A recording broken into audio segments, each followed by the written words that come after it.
윤하! 안녕하세요, 동희쌤입니다. 오늘은 도가 사상에 관해서 함께 공부해 보겠습니다. 도가는 명확하게 말로 표현하기 어려운 신비주의적인 특성을 지니고 있습니다. 도가는 흔히 노자를 시초라고 간주하고 있으며, 노자가 주장한 도, 덕, 무의자연 등의 개념을 계승한 장자에 의해서 사상의 깊이를 더하고 있습니다. 그래서 도가 사상을 흔히 노장사상이라고 합니다. 최근 윤리학 사상에서는 노자와 장자를 구분하는 문제가 출제되고 있지만, 생활과 윤리에서는 이 둘을 구분하는 개념까지는 출제되지 않습니다. 따라서 문제를 풀 때 조금 구별하기 애매하다면 그냥 뭉텅그려서 도가 사상이라고 생각하고 풀어도 무방할 것 같습니다. 노자와 장자를 구분하는 것은 조금 어려울 수 있지만, 노자와 장자마다 각각 자주 나오는 제시문이 있고, 그리고 노자와 장자를 다루고 있는 포인트가 조금 다르긴 합니다. 가령 노자는 무의자연의 원리를 개인적 차원에 넘어서 사회적으로 확대하여 적용하는 정치적인 특성을 지니고 있고, 장자는 도를 받아들이기 위한 수양과 처세술에 초점을 두는 개인적인 특성을 지니고 있습니다. 또한 노자는 백성, 정치와 같은 말을 하거나 유교를 비판하는 내용이 종종 출제되는데, 장자는 비유적인 표현을 사용해서 조금 더 문학적으로 느껴지는 특성이 있습니다. 아무튼 처음에 이야기한 대로 생활과 윤리에서는 노자와 장자를 구분하는 것은 크게 의미가 없다고 생각합니다. 그렇다면 먼저 노자의 생애를 바탕으로 그의 사상을 알아보도록 하겠습니다. 노자의 생애는 그의 사상만큼이나 수수께끼입니다. 공자보다 앞선 사람이란 말도 있고, 공자 후대의 사람이란 말도 있으며, 아예 여러 사람의 사상이 합쳐졌다는 견해도 있습니다. 그러나 노자는 사마천의 권위 있는 역사서 사기에 분명히 기록되어 있습니다. 따라서 그는 역사적 인물과 전설 속 인물 사이에 위치한다고 볼 수 있습니다. 노자는 자신을 드러내기를 원하지 않았습니다. 완전한 은둔자로서 잊혀지길 바랬습니다. 그래서 그의 행적은 베일에 쌓여있고 수많은 소문과 전설이 생겨났습니다. 노자가 남긴 유일한 저서는 도덕경입니다. 도덕경은 도경 37장, 덕경 44장, 총 81장으로 구성되어 있습니다. 도경은 도의 원리와 이치를 설명하고 있고, 덕경은 도의 원리를 정치, 사회에 적용한 것을 설명하기도 합니다. 전설에 따르면 이 도덕경이 쓰여진 것도 상당히 특이합니다. 당시 노나라에 머물고 있었던 노자는 주나라의 쇠퇴함을 느끼고 있었고, 이제 주나라를 떠나서 완전히 은둔 생활을 하고자 합니다. 노자는 함곡간이라는 곳을 지나다가 그곳의 국경수비대장인 윤희라는 사람을 만납니다. 윤희는 저 멀리부터 흰 수염과 흰 머리카락에 휘날리며 푸른 소를 타고 범상치 않은 기운을 내뿜는 노인을 보고 무언가 비범함을 느낍니다. 이에 윤희는 노자에게 글을 남겨달라고 간곡히 청하였고, 노자는 마지못해 약 5,000자의 글을 남기는데, 이것이 바로 도덕경입니다. 도덕경은 세 가지의 판본이 있다고 알려져 있습니다. 그 중에서 가장 널리 알려진 판본은 왕필이라는 사람이 주석을 단 버전입니다. 우리 교육과정에서는 도가가 유교에 대한 비판적인 시선을 지녔다고 배우고 있는데, 이러한 견해가 바로 왕필 버전입니다. 그런데 최근 도덕경이 새로운 판본들이 우연히 발굴되면서 완전히 다른 내용들이 드러나고 있습니다. 즉, 유교를 비판하는 노자의 사상은 왕필의 자의적인 해석이며, 새로운 판본은 유교와 관련된 내용이 거의 없다는 것입니다. 도덕경이 한 사람의 저술이라고 하기보단 노자를 숭상하는 여러 학자들에 의해서 재해석되어 왔다고 이해해야 할 것입니다. 하지만 이 부분은 아직 완전히 연구가 진행되지 않았고, 왕필본의 권위가 아직 완전히 기울지 않았으므로 우리는 교육과정에 의해서 노자는 유교의 비판적이라고 이해하면 되겠습니다. 우리나라에도 도덕경은 수많은 번역본이 존재합니다. 도덕경의 특성상 상당히 함축적이고 어려운 내용들이 많아서 웬만한 해설서 없이는 읽기가 쉽지 않습니다. 제가 읽어본 판본 중에서 괜찮게 느껴진 것은 장치청의 도덕경 완전 해석과 이강수의 노자였습니다. 얼마 전에 번역된 이용주의 도덕경도 기회가 되면 구해서 읽어보고 싶습니다. 노자의 사상을 한마디로 설명하면 무의자연에 대한 사상입니다. 무의자연은 우주의 이치인 도가 스스로를 드러내는 방식으로 어떤 것에도 의존하지 않고 있는 그대로 흘러가는 것을 의미합니다. 도, 모든 것을 생성하고 변화시키는 우주의 근본 원리입니다. 근본 원리라는 것은 어떠한 옳고 그름의 구별, 아름다움과 추함의 구별, 그리고 차별하지 않는 절대적인 하나의 존재임을 나타내고 있습니다. 노자는 유한한 인간의 삶으로는 도저히 상상할 수 없는 거대한 무언가를 상정하고 있습니다. 이것은 차마 인간의 언어로 표현할 수 없는 아주 심오하고 광대한 개념입니다. 하지만 이를 굳이 억지로 이름 붙여서 설명해야 하기 때문에 이를 도라고 이름 지었다고 합니다. 말로 표현할 수 있는 도는 영원 불변의 도가 아니요 이름 지어 부를 수 있는 이름은 참다운 실제의 이름이 아니다. 도를 말로 표현할 수 없는 것이라고 설명하고 있습니다. 세상의 모양이 혼탁하면서 가지런해지니 먼저 하늘과 땅이 생겨났다. 고요하고 텅 비어 홀로 존재하며 바뀌지 않으니 가히 천하의 어머니라고 할 수 있다. 아직 그것의 이름을 알지 못하나 나는 억지로 그것의 이름을 붙여 도라고 말한다. 도에 대한 설명이었습니다. 도는 무위자연이라는 방식으로 작용합니다. 무위는 억지로 무엇이 하는 일이 없다는 의미이고, 자연은 다른 것에 의존하는 것이 없다는 의미입니다. 즉, 도의 활동은 무위자연에 따르는 것입니다. 우리가 일상에서 접할 수 있는 외물 중에서 그나마 도에 가장 유사한 것이 있다면 그것은 물입니다. 왜냐하면 물은 만물을 이롭게 하면서도 항상 아래에 머무르면서 겸손하고 다른 것들과 다툼이 없이 쉽게 조화되기 때문입니다. 따라서 우리는 물과 같이 있는 그대로 흘러가면서 도와 합이라는 삶인 상선약수를 지향해야 할 것입니다. 그리고 이러한 덕을 받아들여서 만물을 차별 없이 포용하고 무위자연의 도리를 따르는 사람을 성인이라고 합니다. 이때 성인은 유교에서도 쓰는 단어이기 때문에 제시문 내용을 잘 읽고 성인이 나오더라도 이게 유교인지 노자인지 잘 구분해야 할 것입니다. 교재에는 정리되어 있지 않지만 한 가지 강조하고 넘어갈 부분이 있습니다. 그것은 바로 하늘에 대한 개념입니다. 앞서 유교에서는 인간의 본성은 하늘로부터 부여받았다고 파악하는 경천서상을 강조합니다. 그러니까 유교에 있어서 하늘은 인간에게 본성을 부여한 선한 존재인 것이죠. 그러나 도가에서의 하늘은 그저 자연현상에 불과합니다. 우리에게 생명과 본성을 부여한 것은 도가에 따르면 도이기 때문이죠. 그래서 나중에 문제를 풀 때 천명이라는 말이 나오면 도가 사상가 입장에서 동의하지 않는 것으로 간주해야 할 것입니다.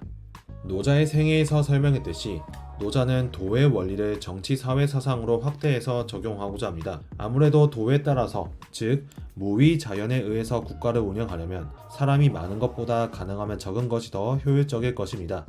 따라서 노자가 지향하는 이상적인 국가의 형태는 바로 적은 수의 백성들로 구성된 작은 나라, 즉 소국과민입니다. 노자의 생각에 사회가 혼란스러운 이유는 바로 인간의 분별적인 지식과 욕망이라고 파악하고 있습니다. 지식이라는 것은 쌓으면 쌓을수록 오히려 더 차별하고 구별하는 마음만 생긴다는 것이죠. 실제로 선생님의 19개월 된 딸내미도 키즈카페에 놀러가면 처음 본 아이들과 구별하지 않고 잘 어울려서 같이 놉니다. 그리고 금세 다른 아이들과 놀다가도 또 헤어져도 전혀 슬퍼하는 기색이 없습니다. 그러나 우리처럼 많은 지식을 쌓은 정도가 되면은 나의 성격과 취미, 취향에 따라서 함께 어울리는 사람들을 구별하게 됩니다. 이런 면에서 봤을 때 노자의 통찰력은 꽤나 날카롭다고 할 수 있겠습니다. 지식이나 욕망을 쌓으면 쌓을수록 오히려 역설적으로 도에서 비롯된 사물의 본질을 바르게 인식하지 못하고 있습니다. 그렇다면 국가를 다스리는 통치자는 백성이 지닌 지식과 욕망을 제거하는 방향으로 정치를 해야 할 것입니다. 따라서 인위적인 지식과 욕망을 나날이 덜어내서 백성들을 어리석게 만듦으로써 소박하고 순진한 상태로 만드는 것이 바로 정치의 핵심입니다. 그리고 교재에 살짝 수정할 부분이 있는데 2.3에서 통치자는 존재하지만 아무것도 하지 않는다를 억지로 무언가를 하려고 애쓰지 않는다로 수정하는 것이 조금 더 정확한 표현이라고 볼 수 있겠습니다. 그러니까 무위자연의 정치를 한다는 것은 정말 아무것도 안 하는 것이 아니라 그냥 자연스럽게 물 흐르듯이 흘러가는 대로 정치를 하는 것이라고 파악하면 되겠습니다. 이렇게 통치자가 강제로 백성들을 이끌지 않기 때문에 백성들은 스스로의 본성과 자발성을 완전히 발휘할 수 있게 됩니다. 그렇게 되면은 억지로 도구를 만들 필요도 없는 일종의 야만에 가까운 사회가 노자가 꿈꾸던 이상사회였던 것입니다. 나라는 작고 백성은 적어서 온갖 문명의 이의가 있어도 이를 쓰지 못하게 하고, 백성들이 생명을 소중히 여겨 멀리 옮겨 살지 않도록 하면 배와 수레가 있더라도 타고 갈 곳이 없고 갑옷과 군대가 있어도 진을 칠 곳이 없다. 대도가 패하면 인이나 은의 하는 것이 강조되고 지략이니 지몬이 하는 것이 설치면 엄청난 위선이 만연하게 된다. 가족관계가 조화롭지 못하면 효나 자 같은 것이 나서고 나라가 어지러워지면 충신이 생겨난다. 노자가 설명한 소국 과민의 개념과 유교식 정치를 비판한 내용이었습니다. 장자는 노자의 사상을 깊이 파고듭니다. 특히 노자가 강조한 모든 것은 상대적이라는 상대주의적 관점을 집요하게 파헤칩니다. 그는 수많은 비유와 상징을 사용해서 노자보다 더욱 난해한 텍스트를 지니고 있습니다.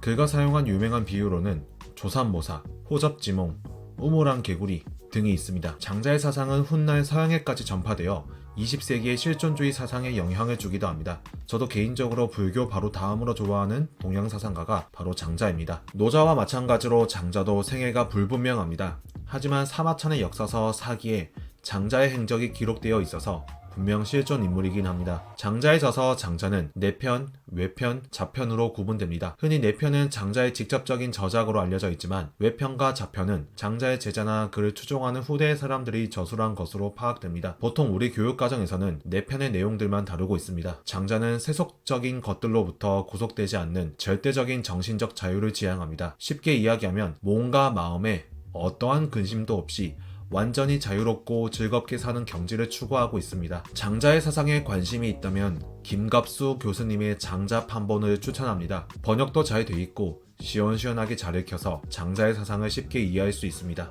몇몇 제자들이 왜 유교랑 불교는 교를 붙이는데 도가만 가를 쓰는지 질문을 한 적이 있습니다. 도교는 노장 사상을 기반으로 기존의 토착 사상과 융합하여 발전했습니다. 이름 그대로 종교색을 지니게 되었는데 도가랑 다소 차이점이 있습니다. 이와 관련된 이야기를 하면 조금 길어지기 때문에 하반기에 율리아 사상 시간에 설명하도록 하겠습니다. 장자의 도와 노자의 도는 개념적으로 크게 구분할 필요가 없습니다. 물론 학문적으로 보면 조금 차이가 있다고는 하지만 사실 저도 별로 신경 쓰지 않고 이해하고 있으며 그렇게 설명하고도 있습니다. 모든 사물에는 도가 내재합니다. 그러나 이 사물들은 같은 종류라도 조금씩은 다르게 생겼습니다. 그러한 까닭은 천지 만물에 도의 에너지가 각자 다르게 작용하기 때문입니다. 이를 기라고 합니다.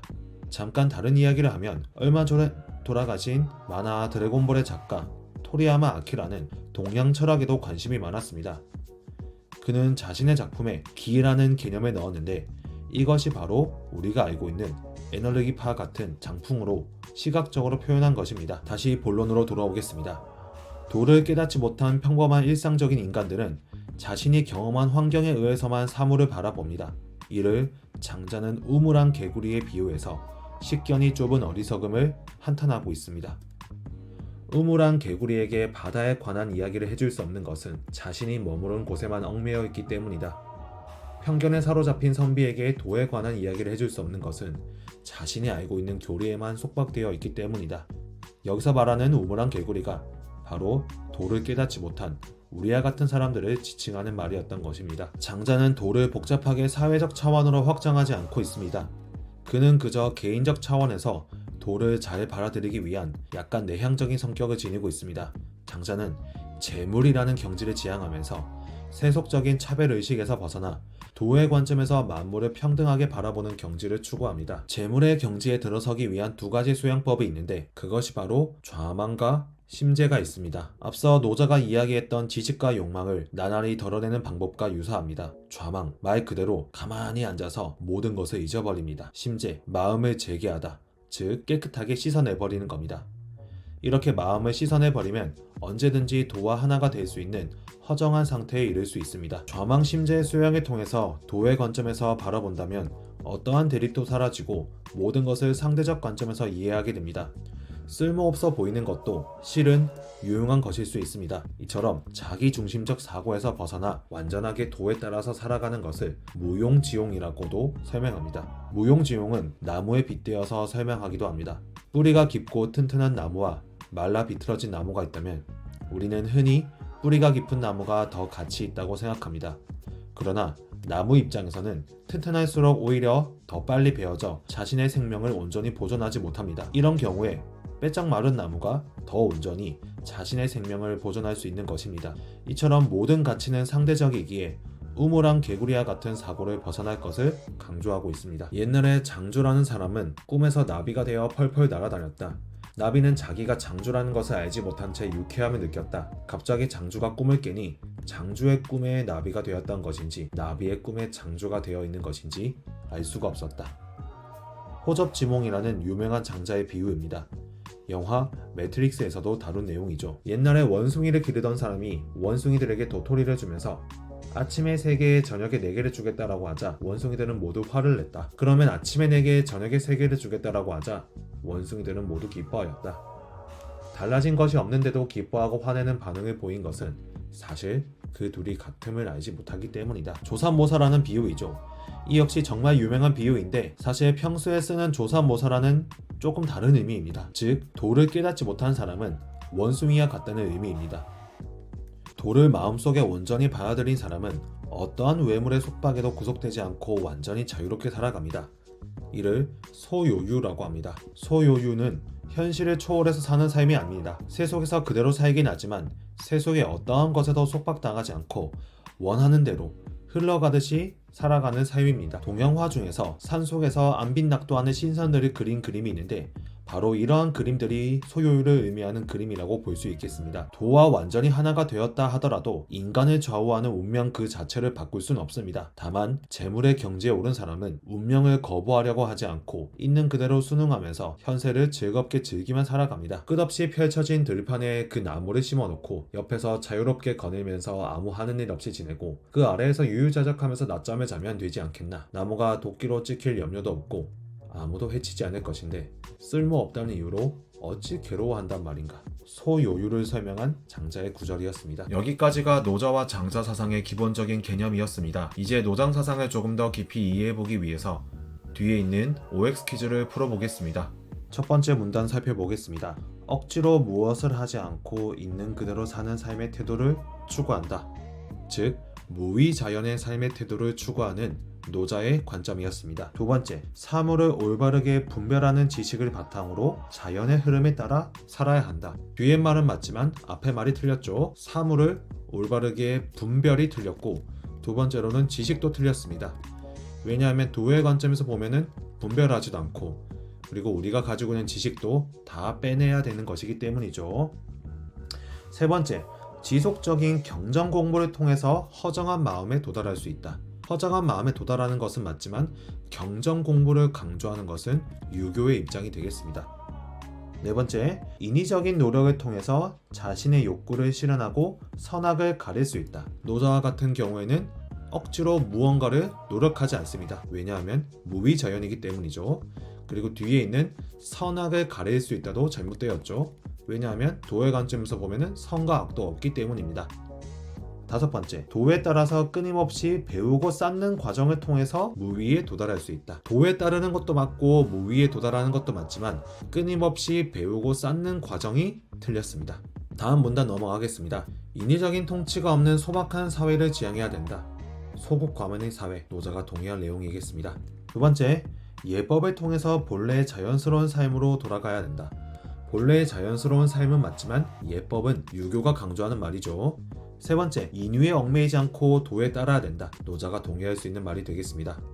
네 번째, 인의를 통해서 도덕적 삶을 추구해야 된다. 인의는 바로 유교가 강조하는 말이죠. 다섯 번째, 자신의 직분과 지위에 걸맞는 예법을 충실히 따라야 된다.